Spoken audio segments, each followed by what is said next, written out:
75 कैसे बनाया जा रहा है मेरी समझ में नहीं आ रहा है। तो ये 75 की गणना कहां हुई, किस ज्योतिषी ने की, मुझे नहीं पता। मेरे हिसाब से 75 नहीं है। क्या आप आंकड़े आसमान से गिराएंगे? मैं समझता हूं आज के दिन ये भी हमें सुनिश्चित करना होगा। तो हम जैसे लोग छोटी आलोचना भी करते हैं, छोटी मोटी आलोचना जो कभी व्यक्तिगत नहीं होती है। आप कहते हो कि पाकिस्तान चले जाओ, अरे कभी देखा भी हो कितनी जगह है वहां।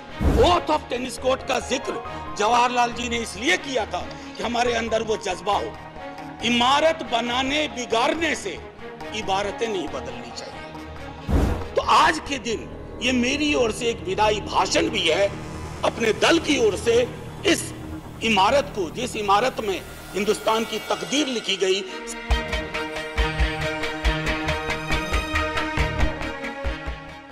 आज सुबह माननीय सभापति महोदय ने कहा था कि ह्यूमर वगैरह हमारी जिंदगी से चला गया। तो मुझे स्मरण है, ये किताब में एक ही किताब लेके आया हूं, ऐसी 5 किताबें हैं कॉन्स्टिट्यूएंट असेंबली डिबेट्स की।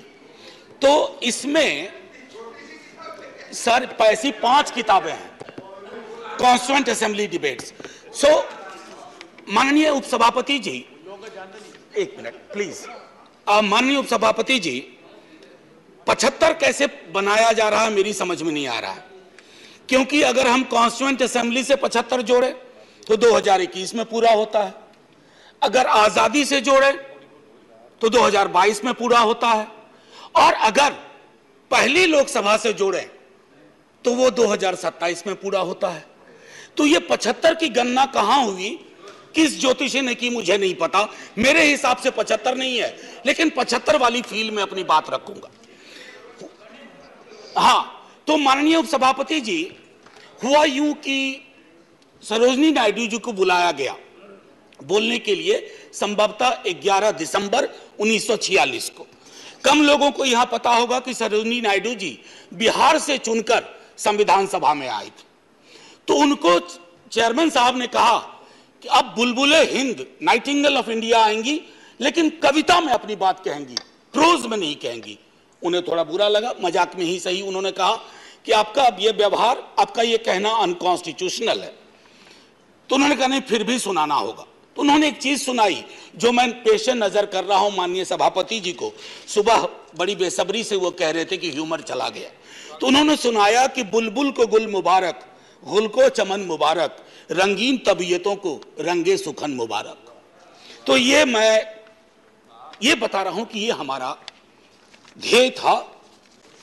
अब सुबह चर्चा की, हमारे लीडर ऑफ द हाउस ने बड़ी खूबसूरत चर्चा की और जिक्र किया सर्वपल्ली राधाकृष्णन का। यहां है ठीक सामने सर्वपल्ली राधाकृष्णन। उन्होंने एक बात कही थी और मैं वो श्लोक पढ़ना चाहता हूं।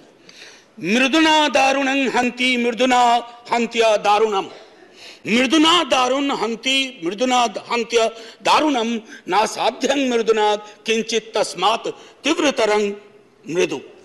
इसका आशय यह है माननीय सभापति, उपसभापति जी, कि अग्रेशन से, अग्रेसिव बिहेवियर से आप चीजें हासिल नहीं कर सकते।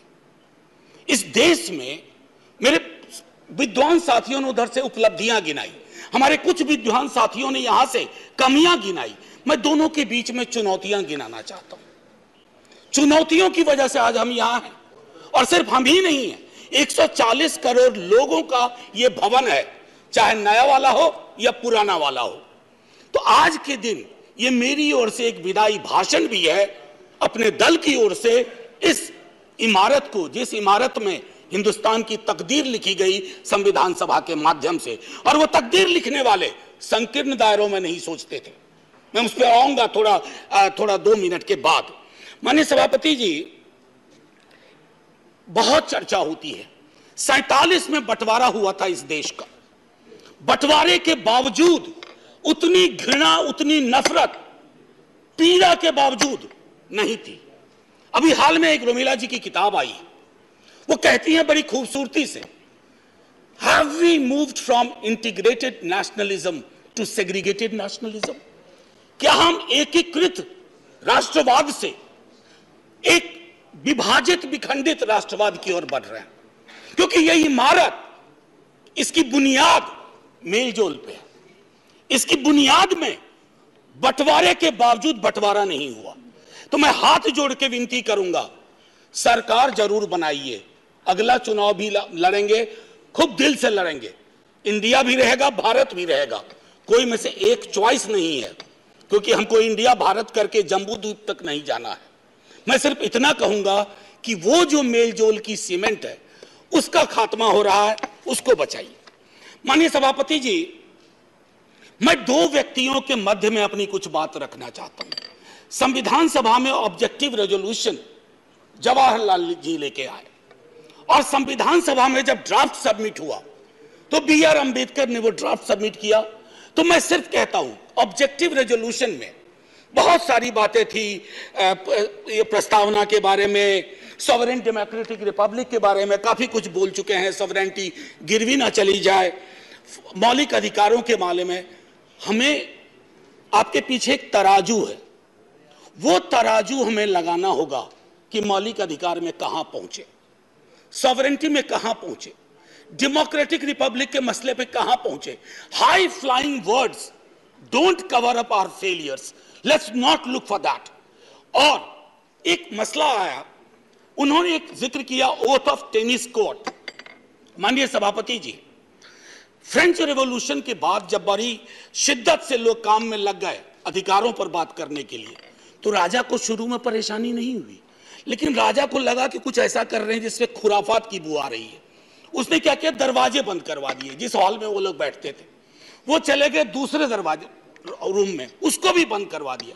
तो वो चले गए टेनिस कोर्ट में, सारी कार्रवाई पूरी की, उसको कहा oath of tennis court. Oath of tennis court का जिक्र जवाहरलाल जी ने इसलिए किया था कि हमारे अंदर वो जज्बा हो, इमारत बनाने बिगाड़ने से इबारतें नहीं बदलनी चाहिए। हमारा जज्बा वही होना चाहिए जो ओथ ऑफ टेनिस कोर्ट में जवाहरलाल जी हमारे फर्स्ट प्राइम मिनिस्टर ने कहा। अब आते हैं कि बाबा साहब भीमराव अंबेडकर जी ने क्या कहा। माननीय सभापति जी, आप जिस इलाके से आती हैं, मैं जिस इलाके से आता हूं, वहां ये बातें बड़ी प्रबल है। आजादी का मूल्यांकन होगा तो इस आधार पर होगा कि राजनीतिक आजादी, सामाजिक आर्थिक आजादी में कितनी तब्दील हुई, अगर नहीं हुई तो क्यों नहीं हुई। उन्होंने कहा था कि एक दिन एक ज्वालामुखी बन जाएगा, और मैं उस ज्वालामुखी को बनते देख रहा हूं। वो इसलिए बनते देख रहा हूं कि जब मैं देखता हूं कि बिहार के जातिगत सर्वेक्षण पे देश के सॉलिसिटर जनरल कोर्ट में खड़े हो जाते हैं, तो मैं देखता हूं ब्लॉक करने की कोशिश हो रही है। यह एस्पिरेशनल वर्ग है, पिछड़ों की बड़ी आबादी, उसके एस्पिरेशन को आप सोशल डेमोक्रेसी के नजरिए से देखिए। जो बाबा साहब कह गए थे 31 में आखिरी हुई, उसके बाद पाकिस्तान बांग्लादेश बना। क्या इस देश को, यहां की सरकारों को, राज्यों की सरकार को वैज्ञानिक आंकड़े नहीं चाहिए? क्या आप आंकड़े आसमान से गिराएंगे? मैं समझता हूं आज के दिन यह भी हमें सुनिश्चित करना होगा कि हम इन आंकड़ों को लाएं, उसके आधार पर अपनी नीतियां तय करें। एक माननीय सभापति जी,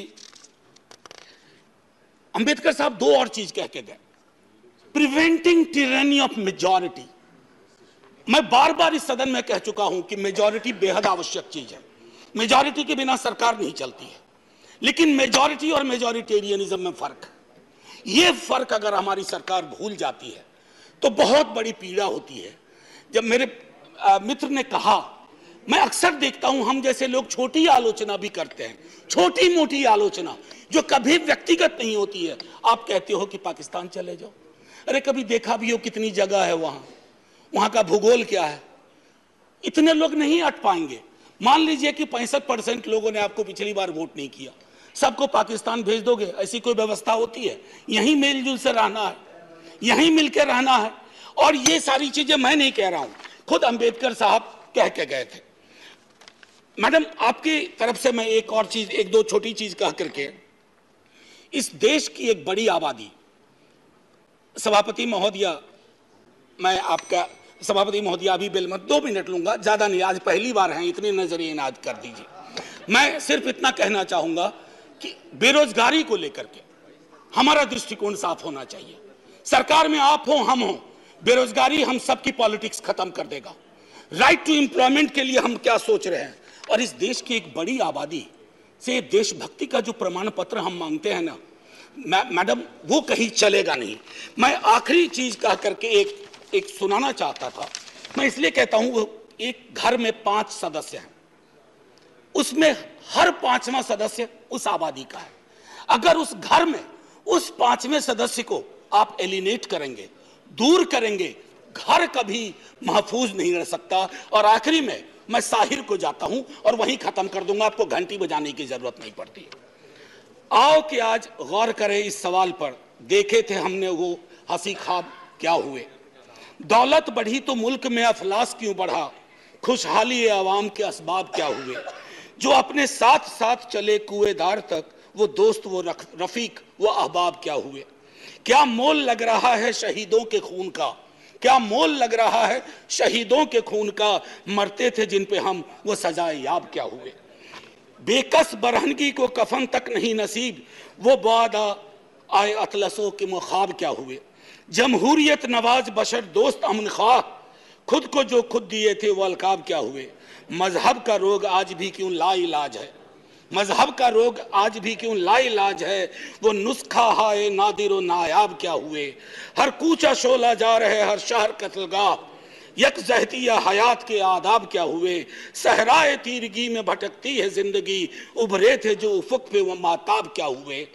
मुजरिम हूं अगर मैं तो गुनहगार तुम भी हो, मुजरिम हूं अगर मैं तो गुनहगार तुम भी हो, ए रहबराने कौम खताकार तुम भी हो। जय हिंद ma'am, and salute to all the freedom fighters, संविधान सभा के उन तमाम लोगों को।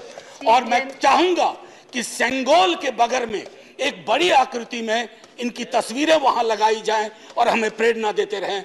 जय हिंद।